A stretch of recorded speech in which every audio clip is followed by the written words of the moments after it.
Hi, my name is Pat, and this is my channel, Book Chat with Pat, and I'm glad that you're here. Today I'm going to be doing my weekly wrap-up for the week ending Saturday, April 19th. Last week I reported on a number of books that I had finished and a few that I was still in the middle of. This week I'm pretty much in the middle of everything that I'm reading. So the first thing I wanted to talk about is that my book group met on Monday, and we have chosen F. Scott Fitzgerald's The Great Gatsby as our next group read. I believe I showed this book in a video earlier in the week. This is the brand new 100th anniversary edition that was annotated edition that was put out by the Library of America. And in honor of the 100th anniversary, I felt compelled to buy this book. And this is going to be our pick for the rest of April and into the middle of May. I think for everyone in the group, this is a reread. Several members of my group are English teachers, but we also have a chemistry teacher, a music teacher, a labor and delivery nurse, and then a whole bunch of a math teacher, and a whole bunch of retired English teachers. So for many of us, this is a reread, and it's a book that we also used to teach. But we were in agreement that this April's anniversary, the 100th anniversary, was as good a time as any for us to give this a reread and a reconsideration. It certainly is one of the great American novels. I am continuing to read the sonnets of William Shakespeare. April is National Poetry Month, and I've been featuring poets every Thursday anyway, but this month, Randy Ray, the literate Texan, has chosen Shakespeare's sonnets as the reading for his Lone Star Book Club, and I joined up because I wanted to read the entire body of Shakespeare's sonnets, from beginning to end. There are many sonnets that are frequently anthologized and certainly frequently taught, but I had never read the entire collection from beginning to end, and there really is a narrative which has been really wonderful to be following. So that is continuing. I'm usually reading about 5 or 6 sonnets a day just to keep pace, and I would like to try to finish the whole collection in April. I think Randy is suggesting that this reading take place over a couple of months, and these are certainly poems that I will revisit. In addition, for National Poetry Month, I also decided this week to feature one of my favorite poets, and that's the former poet laureate of the United States, Billy Collins. Now, this is a poet that I have featured many times on the channel, but for this past Thursday's episode, I decided to focus on some of Billy Collins' early poetry. And so I featured on Thursday's episode poems that I had never read on the channel before. And this past week, I read Sailing Alone Around the Room, New and Selected Poems. This is one of Billy Collins' early collections. And this book actually contains poems from several of his poetry books going back to 1988. So this covers 1988 through 1998. So these are earlier poems. I am continuing my buddy read with Lekden at Reading from the Depths. We have been reading Adrian Tchaikovsky's Children of Time, and we are now in the last quarter of this magnificent book. I think that Lekden has read several of Adrian Tchaikovsky's novels. He's an avid science fiction and fantasy reader. This is my introduction to Adrian Tchaikovsky, and Lekden has been very patient with me. He's been just a wonderful buddy reader because he his patience and his understanding and his willingness to share his insights with me and to explain things that I may be missing has just been really, really invaluable. We've been having a wonderful time. Lekden lives in India, and so we are about 10 and a half hours apart. So sometimes we are actually able to text briefly. Usually it's nighttime for me and he's about to go off to class, but we exchange lengthy emails with each other throughout the week to share our observations about the book.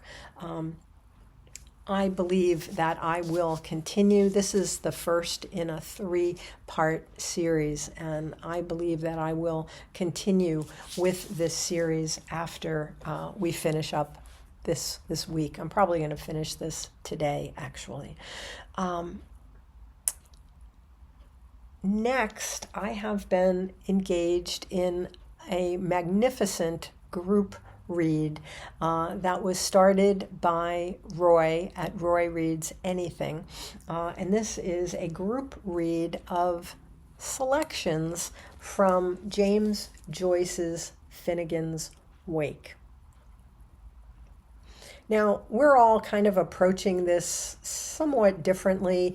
The group consists of most of the Ulysses 6, most of us who were reading Ulysses together last summer, and a whole bunch of other people who have joined us as well. And I'm going to put the names of everyone who has a channel in the notes below. So we're reading passages, sections from Finnegans Wake. This is Joyce's final novel, and it's generally considered to be the most complex. So we're following a schedule, but some of us have also decided, because we're compulsive, that we really wanted to read with the group, but we wanted to read from the beginning as well.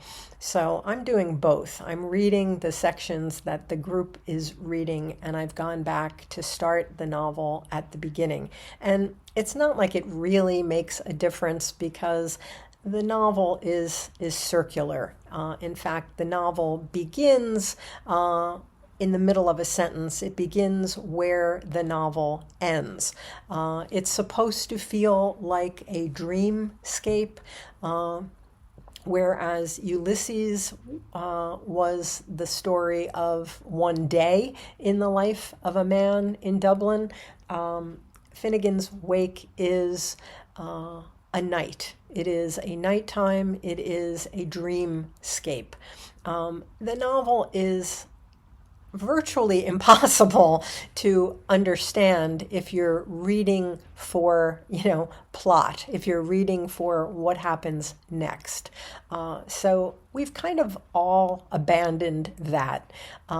But there is this incredible sense of humor, wordplay,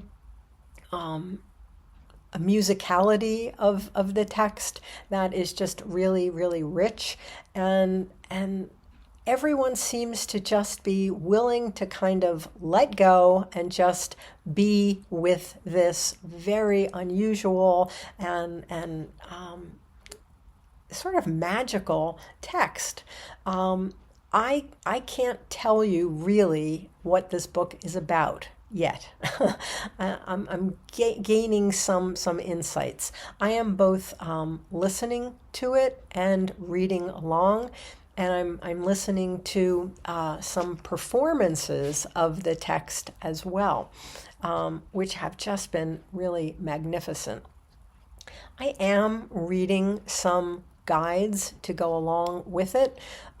They don't so much explain what's happening as kind of tip you off to things that you might want to look for in the text, because it's a great big puzzle. And they give a lot of background and some of the historical references that I think are, really lost on most 21st century readers. So some of the things that I'm reading along with Finnegans Wake. I'm reading Joeseph Campbell and Henry Morton Robinson's A Skeleton Key to Finnegans Wake, which was written shortly after the novel was written. So this came out in the early 1940s. And it's sort of a guide. But it doesn't really tell you what things mean so much as it gives you some things to look for in the text. In some ways, this is as complex as Finnegans Wake is. But I'm reading this in little pieces to go along with the little pieces of the novel that I'm reading. I'm also reading, and I'm reading this one from the beginning and just following along with the text. This is William York Tyndall's A Reader's Guide to Finnegans Wake. And this is, kind of considered one of those important guides to a text that really, like I said, we're walking around in a dreamscape. So I don't know that it is a guide so much as it kind of heightens some of the historical references and some of the allusions and some of the verbal play that's going on. So in case you missed anything, this kind of tells you some things that you might want to go back and look at. And something that I just got toward the end of the week, and I'm just starting this, Anthony Burgess was, the novelist of, Clockwork Orange fame. He was a Joycean scholar, and he wrote Here Comes Everybody, an introduction to James Joyce for the ordinary reader. And this is just really a delightful companion to actually all of Joyce's works. So for this, I have actually jumped in on the chapters that deal with Finnegans Wake. But he also has in here, he has chapters about all of Joyce's works, which I will definitely go back and read at some point. And because I am so compulsive, I have also been reading from the beginning probably the most famous biography of James Joyce, and that's Richard Ellman's biography. I had read parts of this. This was first published in 1959, but then it was, much later revised. And this is the revised edition, which came out in 1982. So I was first introduced to this when I was in graduate school and taking a Yeats and Joyce seminar. So I have read parts of this before, and I'm doing two things with this now. I'm reading this from the beginning as a biography, and I'm reading this as another reading for my participation in People April, where we're reading memoirs and biographies and autobiographies. So I've started it from the beginning, the beginning of Joyce's life, and I'm also jumping to the later chapters and reading specifically what pertains to the writing and publication of Finnegans Wake. So, I'm both reading this as a biography and I'm reading it as another kind of ancillary text to help me with Finnegans Wake. So I am thoroughly immersed in this book that I said I would never read, and I am having the time of my life. I can't quite explain it. I'm not quite sure what's happening. I know when I read Ulysses for the second time, when I read it in graduate school, I was so immersed in that world that I was dreaming about the book. And that's what's happening with Finnegans Wake. So there's something very powerful happening that I cannot quite explain, but it is helping me immensely to be so immersed in another great work of literature and all of the great works that it spawned. So that's what I've been up to this week. I've also been collecting some things that I'm going to talk about in a future video because I am getting ready for my participation in my second horror mayhem, but I'm going to talk about that in a future video. But I've been using some time this week to collect some of the things that I hope to read during this celebration of short horror fiction, which is coming up in May. More to come about that. So that's my wrap up for this week. As always, I thank you for watching. I hope that you're doing well. I'll speak with you again soon. Take care.